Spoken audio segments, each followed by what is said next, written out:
And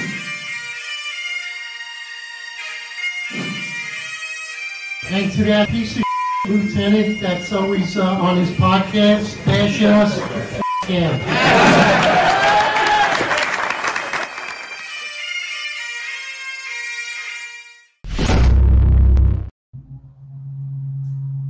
All right, everybody. Eric Dibb, your most complained cop, is the finest unfiltered. This is your 265 Police Live series. Of course, John McCary with me, the founder and the co-host to the podcast. Retired Lieutenant, NYPD. How you doing, brother? Doing well, my friend. Excited for this podcast. I think a lot of people are. You know, if anybody's been following on social media, there's been a clear attack against myself, Eric, in the podcast.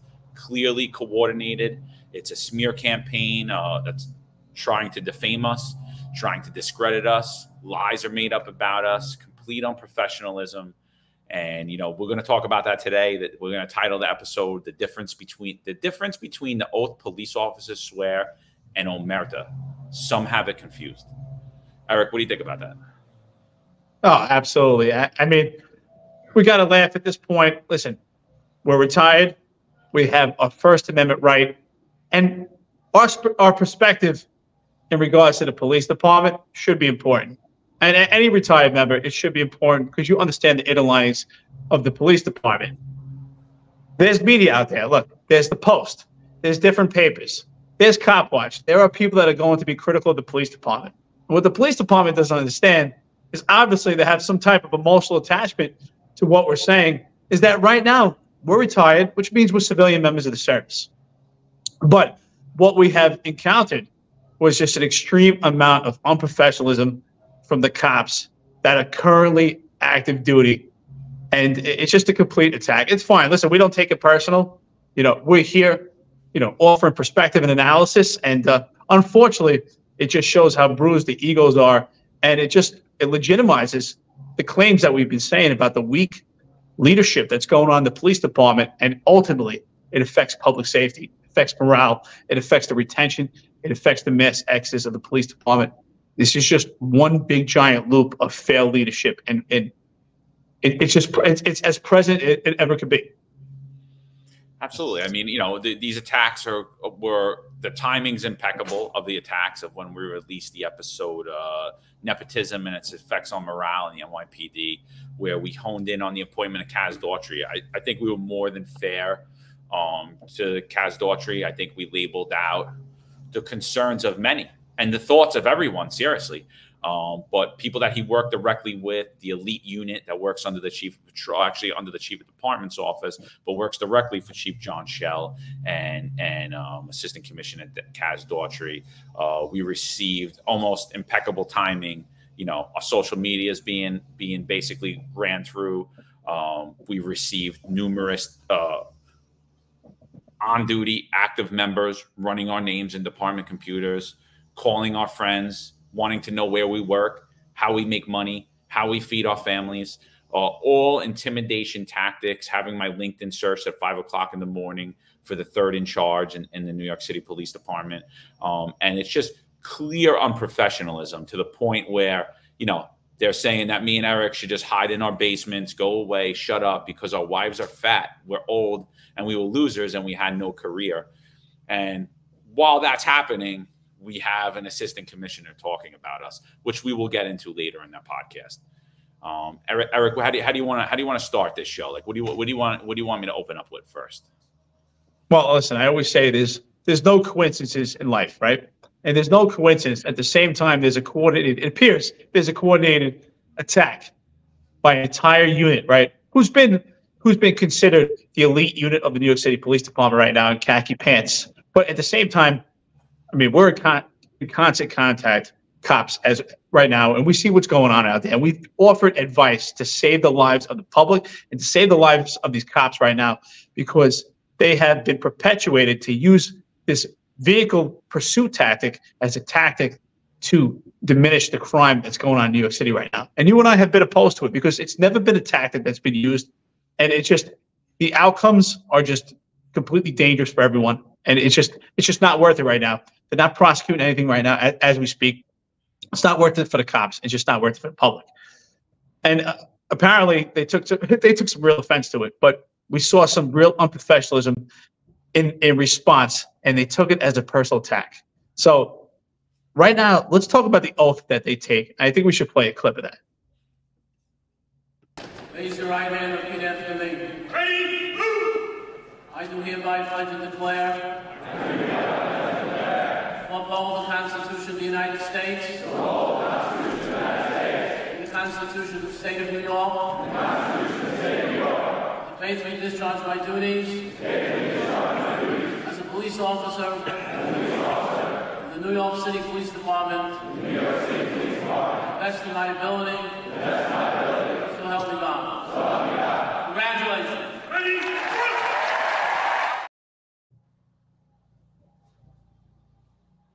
Well, that's the oath that New York City police officers take when they graduate from the police academy. And John, I'm sure you remember when you took the oath. I do. I remember taking the oath. I remember taking the oath for the Marine Corps. And it's an honor, right? But you know that when you take the oath, your life does immediately change. And it changes for the better, right? You have a great amount of power, and with that comes responsibility. And along with that, of course, is an extreme amount of professionalism. And I know as cops, we're always held to a higher standard, right? We have to have a certain manner that we operate on duty. But what's tough about being a cop is that you have to operate a certain way off duty in regards to that as well. And unfortunately, I think that things have really changed, especially right now. I think that John Schell personally, as the chief of patrol, being directly responsible to maintain this unit of young, impressionable 3-year rookies that are going out. They're getting firearms. They're doing a good job. They're out there. They're working, but they're involved in vehicle pursuits. But they're under the blanket of John Schell, and they're completely protected, and they have impunity. And it's just completely in opposition to everyone else that's in uniform wearing blue right now. And that impunity, I believe, will not last forever. What do you think about that, John?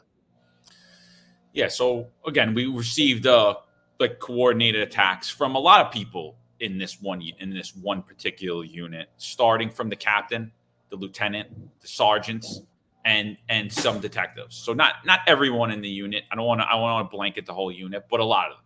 The main players in the unit, I will say, came at us online using their own personal name. Something that in the New York City Police Department, if you know any cops, if cops are fully aware, they will not go online in their own name and curse at people, threaten people, challenge people to fight them, lie about people, smear people, because they're worried about the consequences. But what I saw from these attacks is a total level of immaturity. And I blame the supervision, starting with the sergeants, going up then to the lieutenant, then to the captain, then to the assistant commissioner, and then to a 3-star chief. They were fully aware of what was going on. Some of the conversations, there was only information that the chief could have known that was being relayed to his staff. So I know he was fully aware of those conversations, such as he looked at my LinkedIn at 0500 in the morning, and I sent him a request. I figured he would want to speak to me or come on the show. So I put out online, who wants John Schell to come on the show? And I put a right hand. I do. And so when I said, why is he looking at my stuff at 0500 if he doesn't want to come on the show? All I did was invite him on the show. What's your problem?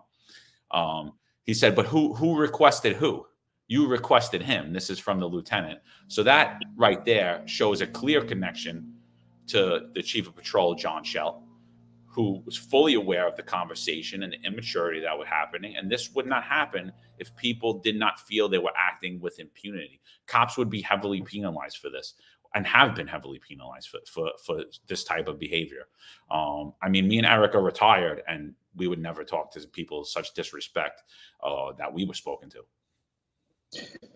I agree. Absolutely. We can't shame the entire unit, right? But we do know that the leadership is responsible for that unit. So it is indicative and reflective of the majority of what's going on in that particular unit. Because I'm sure there's outliers in that unit that don't agree with this extreme amount of professionalism that has been displayed. And unfortunately, the power of social media has created a platform to have perspective and analysis of police work in a manner that's never been done before, which is something that we have presented, which is why I think which is why I think the cops and the leadership has taken this personal, because this is something that has never been done before.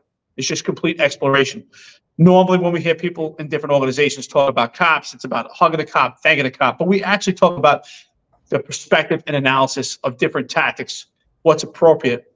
We talk about the catalyst for change from the Civilian Complaint Review Board. We talk about the discipline matrix. So we have been a voice from outside to help within. And what I can say is we are critical of the leadership of the New York City Police Department. And I think it's imperative that people are critical of leadership because it creates humility and it creates balance. They have extreme of power and responsibility, and we need that balance. And what I can say is this. Kaz Daughtry, who's in a position of leadership, he's extremely impressionable to these guys. They're looking towards him. They're loyal. I don't fault them for being loyal, but I do fault them for being so loyal that they're blind, that they're acting out unprofessional, and they really went in opposition of their own oath. And they may not see it now, but one day I'm confident that they may see it, and hopefully it's not too late. I hope that these guys could do better and change for the better, because these guys are the ones out there wearing the uniforms, and public safety is a direct connection to these guys that are out there right now. Listen, I wish them well, I wish them safe. I don't think anything is a personal attack, but it's important that we talk about the unprofessionalism that's going on, because you and I are critical of the highest leadership that's going on in the police department. But we spoke about this the other day. Small unit leadership breakdown, but we never really talk about the frontline leadership. So I'm shocked by this because I did not get promoted to captain because of substantiated civilian complaints, and I fought tooth and nail to get promoted. And I would have held it in such prestige and honor. So for this captain to be in that position and actually lead the charge and call us out to come to a bar, it's just absolutely ridiculous. He's just lost his honor, and that is reflective of what's going on in the unit. What do you think about that? Like I think it's weak egos. I think it's large egos with paper thin skin. You know, cops have to have thick skin, but not the politically appointed. I think a lot of what we do on the podcast, you know, I think if you look at the podcast Instagram or the podcast Twitter, there's a lot of joking on there. It's not really reflective of the conversations and the articulate beliefs that we have about the inner workings of the New York City Police Department, or how politics affects legislation and how that legislation affects policing and how that affects public safety. It's not a true representative of what this podcast actually does, where we talk about mental health, where we do book reviews, where we have retired members come on and memorialize their career and talk about all the things in policing. But for me, the biggest thing is that they just don't realize the immaturity. They don't realize the true weight and responsibility they bear with that shield. Again, I'm going to speak to the leadership here. You created this podcast, in case you didn't know. I didn't want to leave the job. Eric didn't want to leave the job. You forced us both out. So now here is something that grew organically. I wanted to push back at the vaccine mandate. I had no outlet to do it, so I created my own.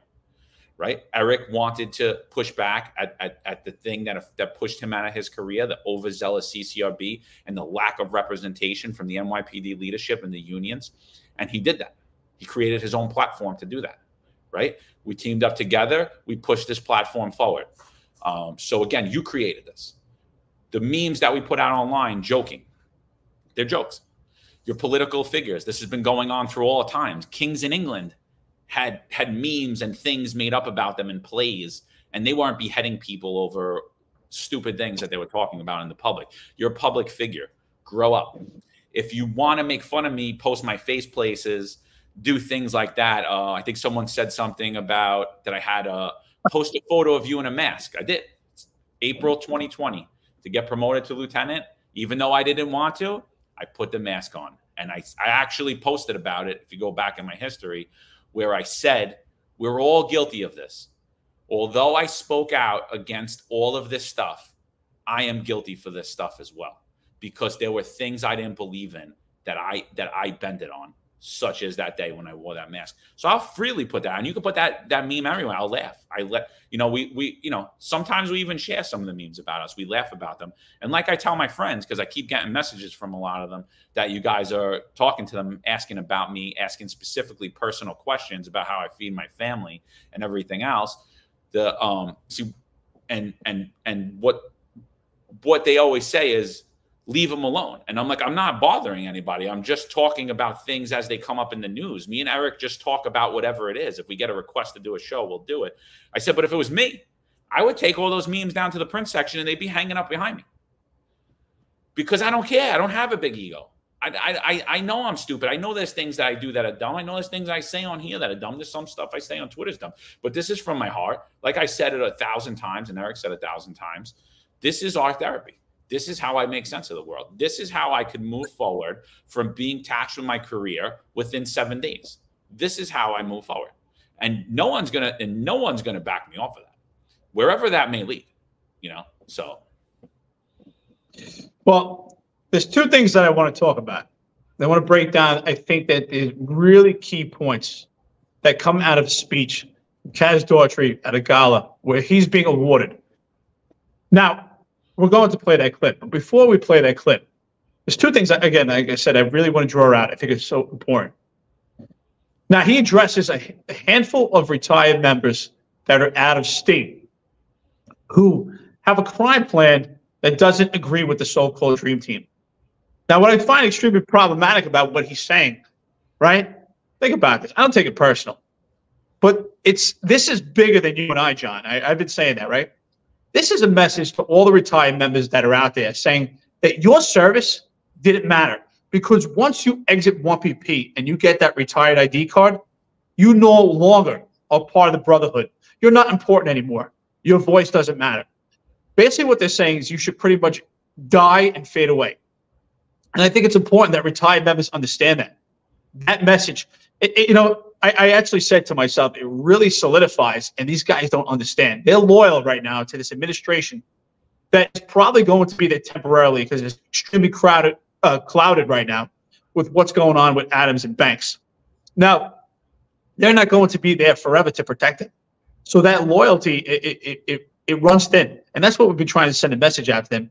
Will this administration stand up for you when you're involved in a vehicle pursuit and, God forbid, someone loses their life in a tragic incident like we just had today? And that's the message. We're trying to save you, because that is not a tactic that should be led on your behalf. And also, in addition to that, he's exposing his insecurities and his ego, actually addressing a crowd at a gala about a handful of retired members that are speaking about the police department. He should laugh about it. And it just really solidifies that he is not ready for that position. And that's where I said the humility comes in. He should actually say to himself, you know what? I'm not sure if I'm ready. They elevated me 7 ranks. There's a lot to learn. I mean, you're wearing that billet right now, and you have to ask yourself, are you prepared? So we expect a humble speech for you to say, you know what? I'm proud and honored that I've been put in this position. I have a lot to learn, and I honor my men and women that are out there doing the job. That's what I expect to see. I don't even expect to see him that. I just expect him to be solely focused on public safety. I think he's won like his 100th award since he's took over the spot already. And, if, the Dream Team didn't care about the critics, right? When you're winning championship, the Chicago Bulls, Michael Jordan, they did not care about the critics, which we are. And I think you're right. I think it is bigger than us, because they're trying to intimidate us into silence, intimidate us to go away, not because of anything we say that they could argue on behalf of or come up with an articulate argument. They just have to slander, defame, and then try to in an attempt to intimidate. But think about all the other people we're critical of. Think about Justin Brannon, how I beat that guy up on my own personal social media. I made memes of him as a Barbie. I constantly post photos of him with his tattoos, with his pentagram, with his meat is murder on the back of his neck. He laughs at almost all of it. I'm sure that Barbie photo is hanging up in his office. Think about if he used the weight of his office to come after us for using our First Amendment right. Think about all the times we've been critical of DA Alvin Bragg. And if he used the weight of his office to come after us because we've been critical of them. This is an attack, a coordinated, formulated attack. And these guys are too stupid to understand that they're being used and they're pawns. And the same people that we're trying to protect them against and keep them at bay, they're standing in front of. For what reason? We're talking about politics. We're talking about policy. You know, I think the lieutenant made a comment on my Instagram where he said, we haven't gave a counter argument to one policy this administration gave. I mean, it couldn't be further from the truth. I mean, we've spoke about so many policies, qualified immunity. We've spoken about the disciplinary matrix. We spoke about the overzealous CCRB. We spoke about the ridiculous standards you're being held to with these body cameras. We've written articles defending the SRG when even the police commissioner did it. Where was Ed Caban? Where was Ed Caban? Where was the NYPD at city council that day? Nowhere. You know who was there? The Finest Unfiltered was there. You know who was there to push back in the media narrative and smack all the politicians around using data and facts and figures? We were, right? We were. Who was there when they said they were gonna disband counterterrorism? Did the police commissioner step up? Did the chief of patrol step up? Did Kaz Daughtry say a word? They didn't say anything. Who said something? I said something. Eric said something. So again, you could attack us all you want. You can make fun of us all you want, but let it be organic. Don't come at us using the weight of your staff, sending impressionable youth that are going to really, at the end of the day, could possibly destroy their careers because of your ego. It's ridiculous. It's absolutely ridiculous. Oh, absolutely. That's just, you know, just another case in point that when you move up the ranks and you start to create more distance and you're more removed from the actual troops that are out there, you start to learn and understand that you have to mostly detach from your ego. And when you're in a leadership position, that you're going to face an extreme amount of criticism, especially from the public and even from within, right? We talk about it all the time. The internal pressures of the NYPD is probably more adversarial than what you'll actually face in the public. And that's the ironic part right now, is that they're under the assumption, and they still believe that there's a connection from us to the police department, that we're retired members and there's no consequence for attacking us. But at this point, retired members, including us, we are media, we're a voice, and we are civilian members. And what's shocking by this is that they'll take out a full attack on retired members, having a voice, understand the inner linings and workings of the police department, and yet BLM and Antifa has turned this city upside down every night, impede the lives of New Yorkers. Cop Watch is so critical of the police department, taking money from the police department for so many different lawsuits, and yet we have never seen a coordinated, orchestrated attack against these different organizations. But the Finest Unfiltered and other retired members, that has been taken extreme amount of personalized emotions. And again, I say, listen, yes, we were extremely critical of Kaz and his appointment, and rightfully so. I think he should understand that he's made several mistakes, and the criticism that we provided should help to make him better. That he should remove and emotionally detach himself and create some humility and understand that you have to get absorbed into this position and that you're not ready for it. And you skipped 7 steps. You know, it's like if I went out and I wanted to learn how to ride a skateboard and jump, do bunny hops. Am I going to jump off the top of the building the first day? No, you have to work your way up. And it should be the same way for leadership, because it's skill. It's not a born talent. For some it may, but for the majority, it is a learned skill. Absolutely. And, just the weight of his office, and however he was elevated, he should be humble enough to be able to take criticism. But I'm going to play the clip now, and you're going to see the unprofessionalism. You're going to see his ego shine through, and you're going to see all the reasons we received emails. We received numerous requests via social media to do an episode about his appointment. Again, most of the stuff we talk about isn't just me and Eric's opinion. It's a consensus of the rank and file in the New York City Police Department, the majority. And there are times when we push it back even against them and they don't agree with us, and that's fine. You know, that's what this platform's there. You speak your truth, Eric speaks his truth, I'll speak my truth, and let's get it out there. And somewhere in the middle, there is the truth, right? But in an attempt to shut us down and intimidate, I mean, it just shows weakness. And the reason they don't go after BLM and Antifa and all those is because it's completely illegal. It's completely illegal. You're you're involved in law enforcement. Your job is to be public safety. And they're sitting there calling themselves the Dream Team while New York City is being shut down every night, while Jewish New Yorkers don't feel safe walking around New York City, while residents, tourists, and businesses are fleeing New York and don't ever want to come back under the weight of all these progressive politicians. And no, another guy I forgot, New York City Mayor Eric Adams. Who is the most critical, you think, online throughout the entire country of New York City Mayor Eric Adams? I am. Right here, me. Who makes the most memes about Eric Adams? Me. Right here, right? I make all these memes. Imagine if he put the weight of his office to come after me and attack me. What would happen to him, you think? Crazy. So let's play it. Let's play the clip of Kaz Daughtry at his nearly 100th award dinner for what award he won or Ed Caban has won. And by the way, has anyone seen Ed Caban? Because I haven't seen him. Eric, have you seen Ed Caban, anyone? Who? Exactly. We're going to hear, I think, that article in the New York Post, the real police commissioner, when Kaz Daughtry was a first-grade detective. I think that was more accurate than I gave it credit for at the time. So let's play this clip. There's a handful of retired officers that don't live in the state that have a lot to say about the Dream Team, as I like to call it. All of a sudden, they retire and have a master plan on how to fight crime. But nothing to contribute when they were here. They want to come back and be part of the Dream Team. What can I say?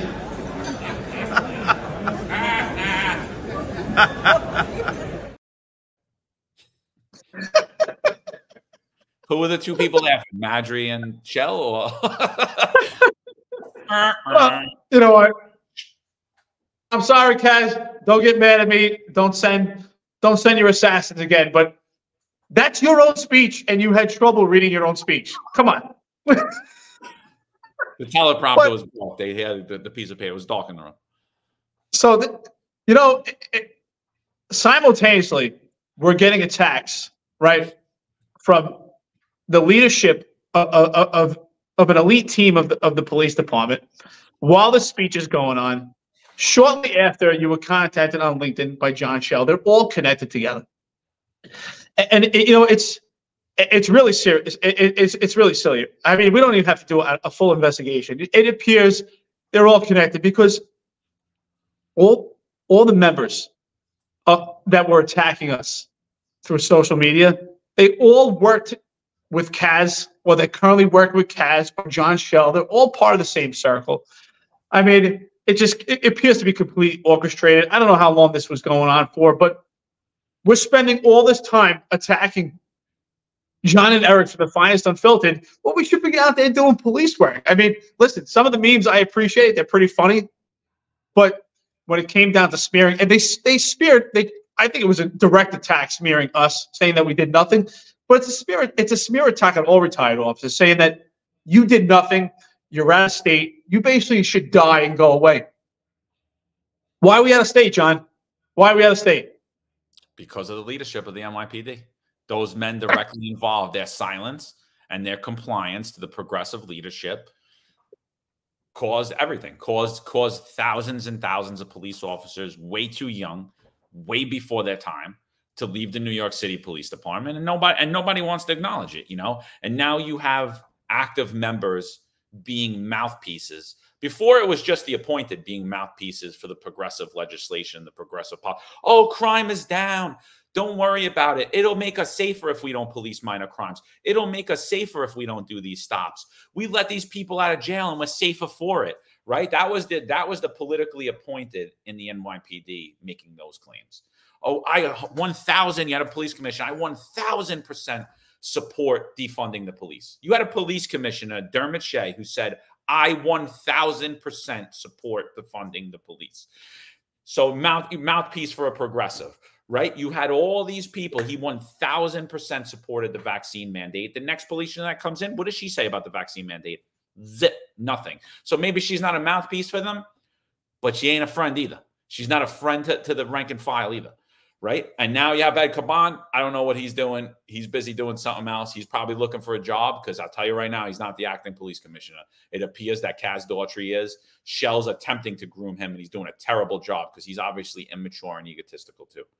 So, I mean, I just think at the whole, it all just falls on its face because now they've pushed this ideology of that no one can criticize us. No one in the NYPD could say anything, not even retired members, or we're going to go after them, to where they have active members now being mouthpieces for the progressives who are working directly against them and attacking us. So I just want to say right now to all listeners that support us, I appreciate you. For those that don't, I just want to say this has been a blessed year, 2023, the finest unfiltered. We've been attacked by Cop Watch. We've been received threats from Antifa, from BLM, from terrorist organizations. And now we've also received it from the NYPD, as well as you guys all are familiar and remember the attack on us by the police unions as well. So I want to thank God. I want to thank everybody for everything. And we're not going anywhere. So keep it up, keep it coming. We're going to keep laughing.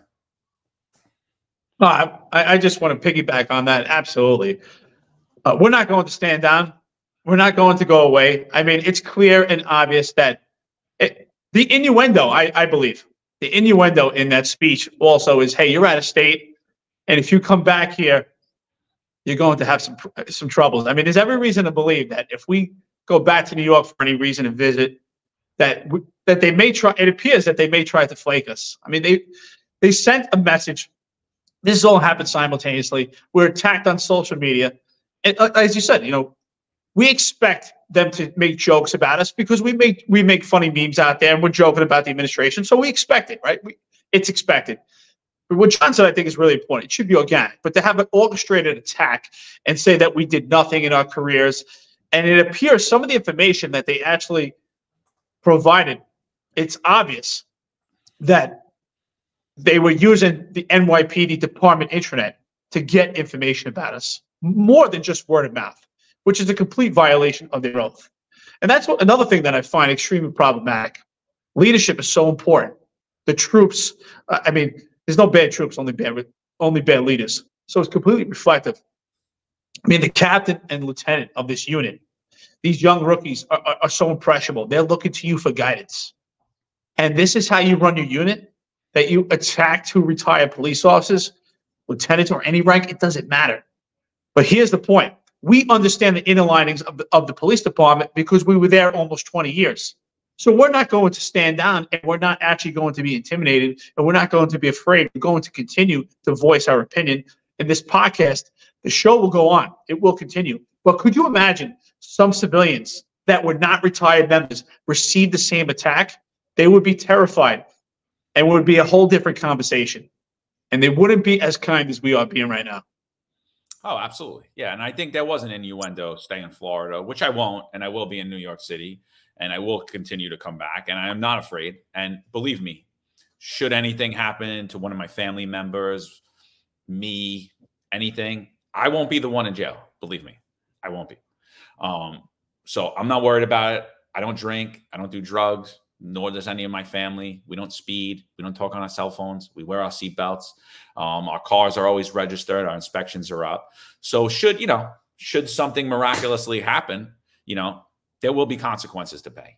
I think I was being slandered. I was actually defamed. There was a lie that kept getting put out about me, that they said that I made a CCRB against a cop. They used their real names, and they kept saying, I made a CCRB against a cop because I didn't get my retro check.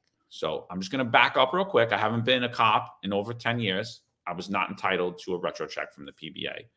I am also force vested, which is actually terminated. It was a coercive termination before the LBA settled this contract. And I don't know if they are settling, if they've settled it or they haven't settled it. The LBA conveniently forgets to email me all of these things because I'm a lifetime member. I actually paid the $500 like a sucker, but I don't get any emails from them like the other retired guys. Me. I don't get any other emails, which, I didn't pay it. I shouldn't have paid it either because I don't get the emails. I got to get them from other retired guys. But the thing is, I'm sorry, I lost my train of thought. I don't even know what the hell I'm saying. It's late at night for me. Yeah.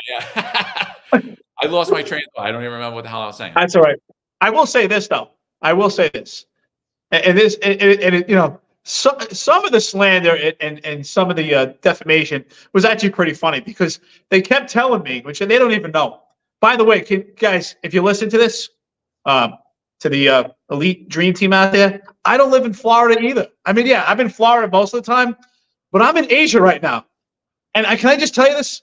Florida doesn't have basements because they keep telling me to stay in my basement and then I'm a podcast loser and I should stay in my basement. And I told John the same thing. But Florida doesn't have basements. But I'm in Asia. And listen, if any of you guys want to come visit me and you want to have a conversation, anytime. I say it all the time, right? Do I not, John? And I say it again on this podcast. Opposition meets opportunity. And if these guys want to have a professional, they want to have a respectful conversation because we're men of honor. If you want to have a conversation through social media, you want to call us, email, you want to sit down in person, have a conversation, I'm always open to it. And we can actually lay out all the stuff that we have done from the outside to actually assist the police department in better changes. And not just the police department, in public safety and common sense. The police department has been a factor in it. But that's not the whole ball of wax for this podcast. But I'm still open. I'm still open for respectful conversations.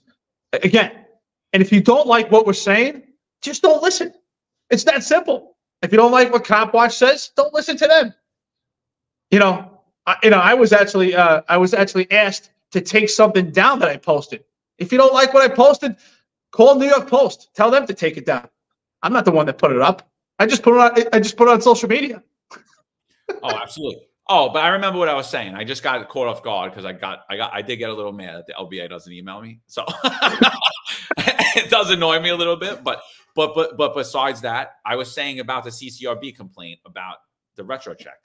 Let's back up here. I'm a retired member of service. Me and Eric already spoke about how when you go to retired, unless you know somebody, you're treated awfully. You're treated like a piece of garbage. Not by the people in there, by the supervisors in there, because they're weak, egotistical, paper thin skin leaders like we see, who don't deserve to be in that position, who don't understand they're in a customer service role. So they were trying to say, oh, you made a CCRB against another cop. I didn't. It's a clear lie. You all kept putting that out. However,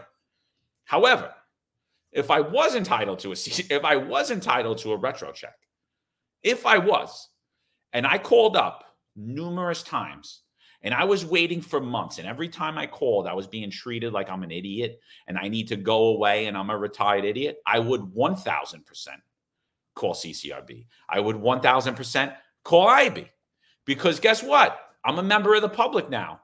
I should actually get a little bit of courtesy that I'm a retired member, but if you're going to treat me worse than you treat the Republic, then you treat the public. If you're going to get spit on and let bottles get thrown at you at a protest and let people get in your face and do this to you right on top of you, and you're going to treat me like an idiot who's been nothing but respectful for you, and I walked in your shoes, 1,000% I'll file a complaint on you. I'm not afraid to file a complaint on you. We didn't, again, I've said this 1,000 times. I said this on a million interviews. I did not take a saint and burn it in my hand and swear Omertà and say, if I go against this family, my soul shall burn like this saint is. I never said that. I never said that. Eric never said that. He never did that either. We said we swore an oath to the Constitution of the United States of America and to the state of New York, not to an appointed manager, not to a mayor, not to a job, not to anyone. But Eric, I just want to play this clip before you go. I want to play the Omertà clip because this is how I feel these guys are acting, and they just don't understand. I just think they're too dumb, and they're too young, and they're too immature, and they're led by clearly morons, egotistical, paper thin morons. This is This is the difference between the oath you swore. The Constitution of the United States has the First Amendment in it, right to free speech. So you will uphold those laws, right? Free speech, free speech. But this is the oath that you guys are upholding. Omertà is a secret code. It's the code of silence. It's what we swore when we took our oath. On Halloween night, 1975, with 6 other gentlemen, I swore to the oath of Omertà. I was never even supposed to talk about the life, never mentioned that it really even exists. That is the sacred oath. It's not a myth. Now I mean, that's exactly what's happening right now. This crew that actually did personal attacks on John and I, you know, just complete slander, defamation, coercion, intimidation, harassment, you name it all. They're on the assumption that there's some type of omerta. And right now, they are, because they're operating under impunity under John Shell and under Kaz Daughtry. I mean, it appears as it was a complete coordinated attack. But again, your oath is supposed to be the Constitution. And again, even with that, personally, John, I know you feel the same way. I don't care what they say at all. You can say whatever you want. I don't care. But it just makes them look so bad. I'm embarrassed for them. They were a disgrace to the Shield, and I think right now, with the way they were acting, they don't even deserve that shield. And again, I have no problem. I have no problem. I am a civilian member of the public. I'm a civilian member of the United States of America. I served my country honorably. I served in the United States Marine Corps. I served the city of New York. And in retirement, we deserve some respect. All retired members deserve some respect. All civilian members. You don't have to actually respect everyone, but you should show them respect, especially as a cop and you're bearing that shield right now. And I was shocked. I remember some of those attacks that were coming from the captain. And I didn't know he was the captain at the point. John, you said, oh, he's the captain of units. Oh, my God. He's the captain? This is the guy that they're learning from? And then after the captain was smart enough to shut down and stop the attacks himself, it just showed that there's absolutely no leadership because those attacks continued. And I'm sure they'll continue now. But that's fine. John and I are not going away. If you want to waste your time, and it appears it's happening on duty, that's another problem. It appears it happens on duty. I mean, the lieutenant went out of his way to tell us that the unit got almost 200 guns for the year. And you know what? Maybe if they weren't on social media trying to attack this platform, they'd probably get more guns. And then the other question is, do they want to continue this path of vehicle pursuits? Because it's not looking good. We're trying to help you. But listen, you swore Omertà, and John Shell told you that's the tactic to use. Good luck with that. Absolutely. I mean, yeah. I mean, as much as those attacks anger me, oh, come meet me in a bar in Omertà. I'll be in Massapequa. I'll be on the mean streets of Massapequa. I mean, absolute. I'm a grown man, 43 years old. I don't even go to bars. I don't go to bars anymore. I don't go out anymore. I have 2 kids. You know, I mean, that was the complete unprofessionalism by an executive on this job. I'm not kidding. I woke up, I put a post out. I said, I'm embarrassed for the NYPD news this morning. And I was. I'm not kidding. Because I would never do that. Eric, I want to ask you 2 questions, Eric.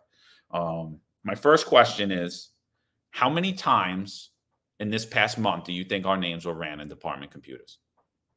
Oh, absolutely. I mean, just from that conversation alone, that through social media when we were attacked by fake memes, by cops hiding behind memes, by the actual cops that gave their names, just information that they knew that could not be uncovered unless they actually used the NYPD department internet, used department NYPD database, which is just a complete violation of rule and it's a violation of law. And that's the part they don't understand. They still think that we're under the umbrella of the NYPD. You still have to play the game under the NYPD. We don't. It's a different game for us. And we're not scared because we know the inner linings of the police department. We looked at the NYPD from the inside out compared to civilian members that have never been part of the New York City Police Department, looking from the outside in. And that's why I said, I don't care what they say, but I was shocked. I just think it's shameful. I mean, it's an honor. It was an honor and a privilege to wear that shield. Are there things that are going on that I do not agree with? You know, I wish that Kaz Daughtry, gave that speech to the CCRB to stand up for Eric Dibb and John McCarry and Sal Greco when we were on the job. That's something that I expected the leadership to do, but they didn't. But instead, they just showed it's more about their own self-serving egos. That's what I find a problem. Absolutely. I mean, running our name it's unbelievable. It really is. It's doing that. The other thing that angered me a lot is I got several calls yesterday that a supervisor in this particular unit is calling people that I know. What do I do for a living? What are you going to do? Call up, make threats about me? I am self-employed. I own my own businesses, and that's it. But for you to even ask that question while you're sitting there bearing that shield, and I don't know if you were working or not, what are you? Are you a police officer or are you a thug? Or did you swear on Omertà or did you swear an oath to the Constitution? And by the way, I know exactly who you are, all of you. I have the whole roster. I have you all labeled out. And again, anything that I don't like happens, I will 1,000% move forward with not only legal action, not only that, I will call everyone and their mother. I will blast you all over the papers. I will go on every media outlet across this nation and say your name over and over again. So don't you dare ask anything about me. You got a problem? Everybody has my number. Give me a call. Oh, how great would it be that the most complained cop actually makes a complaint? And again, I have no allegiance to these guys at all. I'm retired. And if you want to talk to us with respect, we were open to opposition. We're open to conversation, but you were just completely disrespectful. I think that it's fine. We don't take it personal, but I really do think that they shame the shield. And there's no honor in that. I mean, because you have to lay down at night. You have to look at yourself and say, wow, do I actually represent this iconic shield? I mean, the NYPD was the GOAT of policing worldwide, not just for New York State, not just for the country, but worldwide. The NYPD was the GOAT. When people think of policing, the first uniform they think of is that blue uniform, that NYPD uniform, something you should be proud of.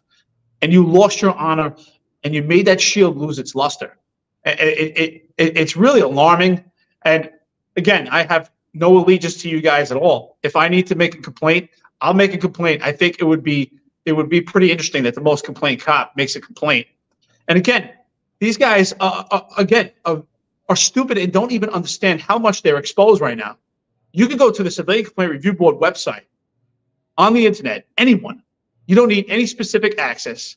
And you can just type in MOS records, and you can get the roster for every precinct, every unit in the entire city. It will give you everyone that's in that precinct, even if they have never received a civilian complaint. And there's a lot of information that you get. So we already have the entire rosters of who's been part of these attacks, even the fake memes. Honestly, I don't care, but it's just shameful that you would do this to your shield. And honor should be something that's extremely important. I take pride in honor. I know John does as well. Do you really want to lose your honor and shame yourself and shame your family? Because this allegiance you have, I respect the fact that they're being loyal. I just wish it was for something positive. Because believe me, right now, all perpetuated by failed, inadequate leadership. When they leave, because it's time for them to go pretty soon, you still will have that stain on you. Oh, absolutely. They're playing the short game 1,000%. I've had the blessing that I've worked for guys that I love. I've always had that blessing like that. People I still talk to today. They don't agree. Maybe I don't talk to them as much because they're not a little happy with me breaking Omertà. But they still reach out to me. How's the family? How's this? We don't talk about my podcast or anything like that. But guys that I truly love. But if they asked me, because they were getting beat up online. I mean, I've been beat up online through arrests I've made. Eric's been beat up online through arrests he's made. I've never commented one. If they would have came to me and asked me, hey, I need you and your guys to go get online, and I would have told them to grow a pair of balls. I would have laughed right in their face and told them to grow a pair of balls, because there's a difference. There's a difference between being loyal and being stupid. There's a difference between being loyal where, I don't know, let's say I was loyal to a fault where I would, if you told me to stand in a room for 12 hours, I'd stand there for 12 hours at attention. That's how I was. I did my job when it became to my job. But let's just say someone asked you, hey, file this police report that you weren't on scene before. Absolutely not. Not doing it. Oh, what's the big deal? The big deal is I'm not doing it. I'm not allowed to do it. It violates the law. I'm lying, and or sign this supporting deposition that you weren't there for, that you observed the arrest that you didn't make. Absolutely not. That's not being loyal. Go on social media and blast these guys and threaten them and smear them. And here, I'm going to give you, sprinkle a little information about them so you could attempt to smear their careers and how they did nothing. Don't worry about the fact that they both have more arrests, been involved in more incidents, and have more experience than all of you combined. Let's gloss over that. Here's some little facts about them. And you go out there and you bash guys, and you don't even know what for, because we asked you numerous times, what did we say that you don't agree with? And there was never an answer to that question, other than that then we started to be called racist because we put a meme out with Kaz Daughtry with his hat sideways and his shirt untucked. But they didn't follow up with the meme, and I said source. And it was a photo of Kaz Daughtry standing there with his hat sideways and his shirt untucked. So that wasn't racist. He's sloppy. He's sloppy. If it was a white guy with his hat sideways and his shirt untucked, it would have been a white guy. I wasn't aware that in America I wasn't allowed to poke fun at public officials who were black. I didn't understand that. That makes us racist. You know, so it was just constant nonsense, slander, again, in an attempt to intimidate us. It's still happening right now as I look at my phone. And, you know, I truly am. I'm embarrassed for the New York City Police Department. If I had any respect for John Schell or Kaz Daughtry, I lost it all at this point. I have no respect for them at all. I have no respect for the captain or the lieutenant either, because they clearly have no control of the unit. And the last message the lieutenant sent, I think, showed just how immature he truly is, and how much of a mouthpiece he is for the progressive left. Get stuff done. Crime is down. I'm here to defend the hard work of the men and women in the New York City Police Department. I don't think anybody has defended the hard work of the New York City Police Department more than myself and Eric. He's defending the appointed management, Eric Adams' appointed management, their failures. You could look at New York City every night. The things we're saying are dead accurate, and we're going to keep saying them. The bottom line is we have right to free speech. And what's unfortunate about this whole thing is that this particular unit that has shown loyalty to Kaz Daughtry and John Schell, they brought this upon themselves, because we put the memes out, and they jumped on social media and they initiated these attacks. They really brought it upon themselves. It's shameful, because I remember there was a time when we were on the job that we had a fear of adversarial consequence. You wouldn't even get into an argument if someone cut you off in your car driving to the store, or someone banged their shopping cart into your car. You'd probably just brush it off with your hand and walk away, because you understood. It was always preached that when you're off duty, that you want to minimize, and you do not want to have any confrontations that could stain that shield. It was always about protecting your dignity, your image, and the image of the department. And these guys completely tarnished the image of the department. And I hold the captain and the lieutenant completely responsible, because at some point the captain and the lieutenant realized, and I'm sure they got nervous by eventually when they were able to emotionally detach themselves from what was actually happening, that the rookies kept continuing, and it's still continuing. So that just shows there's no hold, that there's absolutely no leadership going on there. It's just a complete mess. It really reflected, again, of weak leadership, and there's no pyramid and actual vision in the police department. It's a shame to see. Again, we are not intimidated. We're not going to stand down. We didn't before. I'm used to my name being smeared in the paper. It was smeared in the paper by the Civilian Complaint Review Board numerous times, by Cop Watch, different organizations, and we survived that, and we'll survive again. 100%. Eric, if there were guys smearing you online when you were on the job, which happened to you, Cop Watch was smearing you, the newspapers were smearing you, everyone, the New York Post, the Daily News, and you saw them online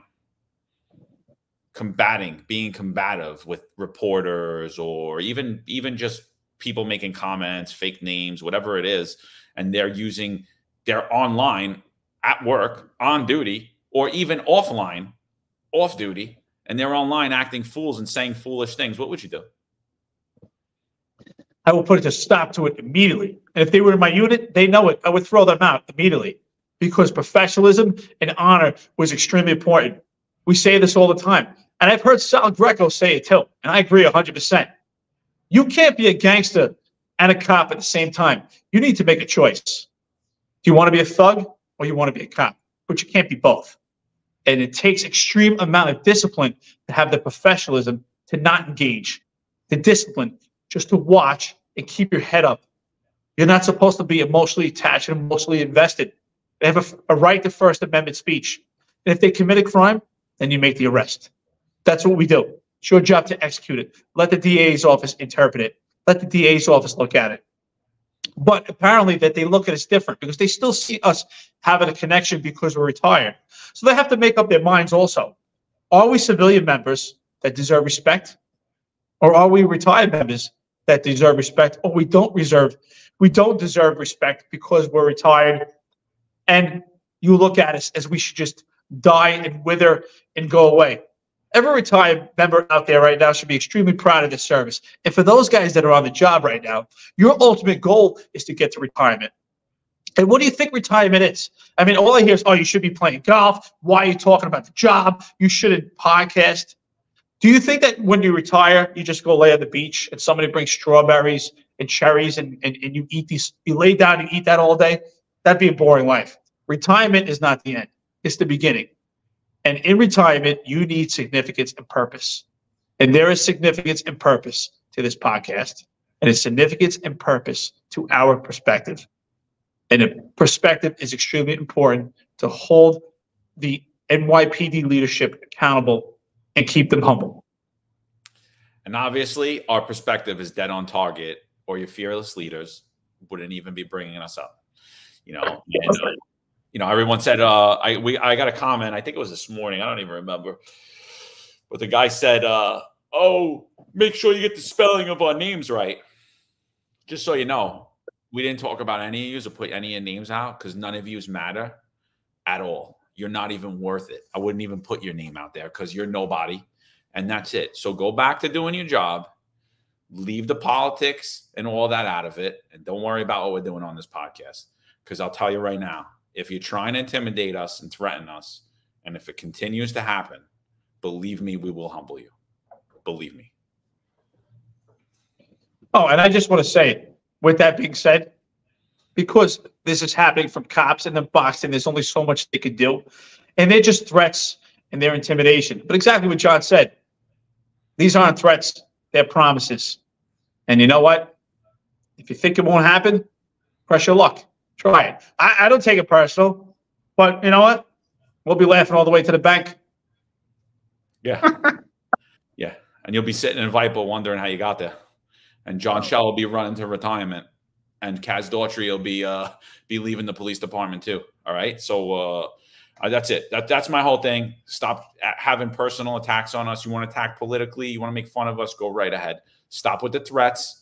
Stop with trying to find out information about me. If I hear it again, you guys are going to have a big problem. Believe me. And then I am going to put your names on here. And you're not going to get the fame that you want. You're going to get the wrong type of fame. So, Eric, you want to end with anything? I think we talk about these. Yeah, again, for these guys, I hope that they learn something for this, especially the captain, the lieutenant. You're in a position of power. You are in leadership. It's middle management or frontline leadership, but you are a leader of what Kaz Daughtry calls the dream team. So what he's saying is you guys are the best. So show that you are the best.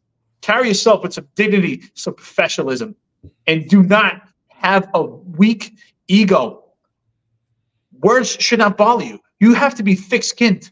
I mean, I had numerous civilian complaints. I had 8 sets of charges in 1 year that I had to combat while my name was being smeared in the paper. At the same time, every time that I had an encounter in the street, cop watch was on my back, screaming in my face, and I had to endure that. That's where the professionalism comes in and the true warrior spirit. And that's what I want to see. Honestly, I don't want to see you guys at all because you're nobody to me. I don't really care about you. but I'd like to see you do better because you are reflective of the New York City Police Department, and that's where we worked. And guess what? In retirement, I'm not going to die and go away. We're only getting better. I eat healthy. I stay in shape. So does John. All right? My passion is martial arts. If you want to talk about it, call me up. We can talk about it all the time. You want to call us losers, you can call us what we want. And if you don't like what we're saying, just turn the channel and don't listen. But the Finest Unfiltered, it's not going away. Thank you very much. To our supporters out there, I really appreciate it. Yeah, or just give us a counter argument and we can talk and have a civil debate. Like that's what we've done. We've created a platform for people to talk about what they believe, bitch about it, not bitch about it. Say, just give us a counter argument and let's talk it out. Oh no, you guys are wrong. Vehicle pursuits are a good thing. Oh no, you guys are wrong. Defunding the police was a great thing. Whatever you want, whatever it may be, whatever your counter argument is, we don't attack anyone. We don't talk anyone. So I'm just I'm gonna put the invitation out there one more time for this whole thing that started. Chief of Patrol John Schell, you are welcome on this podcast. Assistant Commissioner Kaz Daughtry, you are welcome on this podcast. If these attacks continue, we'll know your full answer. You're afraid. You don't want to sit down with us. For what reason? We don't know. We don't talk over anyone. We let everyone say what they want. So we're not worried. There was a little thing I used to keep in my hat besides a prayer. I used to keep this in my hat, and even in plain clothes, I kept it in my inside of my bag, and I would read it when people would bother me, my sergeant, the cops I worked with, the other people, when anyone would say anything, the public. And I would read this daily, a daily affirmation. I've read it on this podcast before, but I highly recommend to Chief John Schell and to Kaz Daughtry to get this printed, go down to the print section. Don't stop looking at me and Eric's stuff online. Get this and put it in your office, and you read it every day. It's not the critical. I want to end it with this. Wait, hold on. Go ahead. Oh, you reading something? Sorry. Yeah, it's not the critic who counts. It's not the man who points out how the strong man stumbles or where the doer of deeds could have done them better.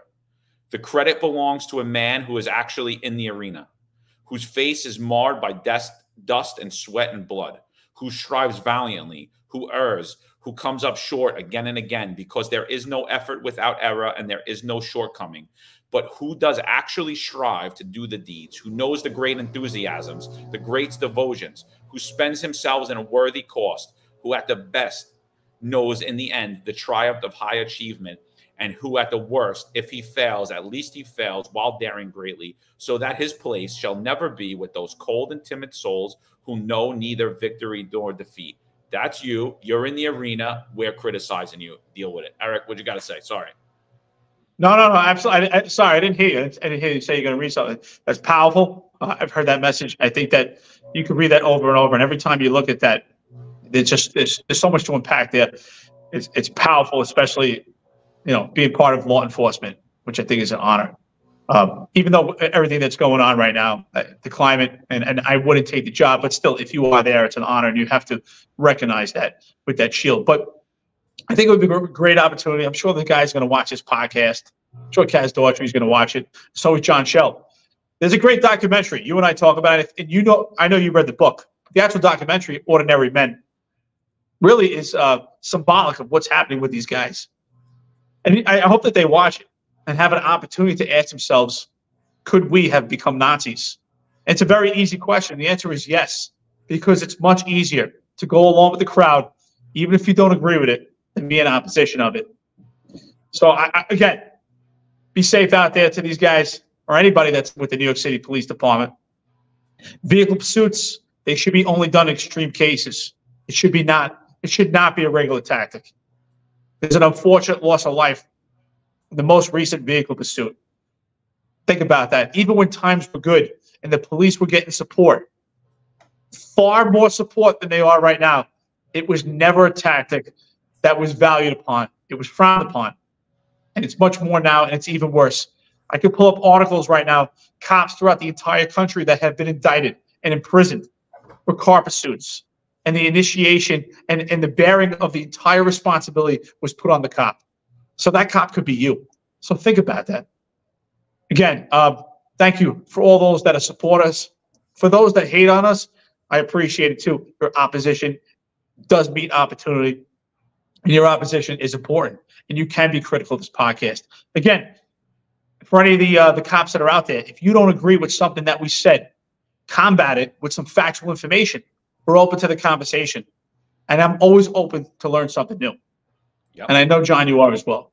Absolutely. And so for those of you that are worried about how I make money or how I'm able to do this, considering I haven't got paid in over a year and a half, and I don't have any medical benefits, which I do because I pay for them, a lot of money every year. I do that because of the decisions I made when I was young on the job, is that I was going to save money and I was going to invest my money.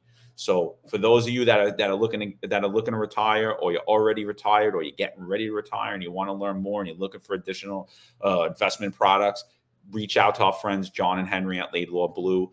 It's a very reputable investment firm. They're located in Midtown. You could go visit with them, and it's a personalized investment, like the same thing the millionaires have, but they broke off this little branch of Laidlaw Wealth, and they come out to Laidlaw Blue. John's a retired detective, and they'll sit down with you and talk to you. You got nothing to lose. Things are free. Knowledge is power. Go down, sit down with them, sit down with everyone else, but definitely give them a call if you're getting ready to retire. And like I said, start to do the things. Get your life insurance early.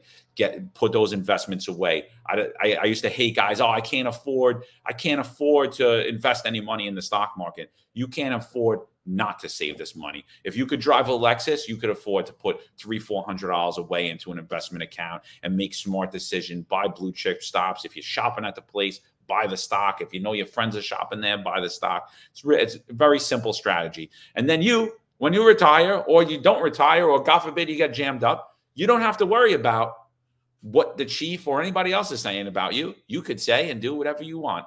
Contact our friends at Laidlaw Blue. Ladies and gentlemen, 265 Police Live, New York's finest retired and unfiltered podcast. We'll be back at you. Law enforcement professionals dedicate their lives to serving and protecting our community. But who's protecting their financial futures? That's where Laidlaw Blue comes in. Our wealth management platform is specifically designed for the law enforcement community. Laidlaw Blue is a division within Laidlaw Wealth Management, run by retired New York City detective John McDermott. His status as a retired detective uniquely positions him to establish a deep connection between Laidlaw Blue and the law enforcement community. Our platform is easy to use and provides a range of financial services, including investment management, retirement planning, and insurance solutions. With Laidlaw Blue, you can secure your financial future and provide for your loved ones. Our team of experienced financial advisors understands the unique challenges and opportunities that law enforcement professionals face. We're here to help you navigate the complexities of financial planning and achieve your goals. Laidlaw Blue. Secure your financial future today. Book a meeting using the QR code displayed, or call us directly on 888 901 Blue. That's 888 901 Blue.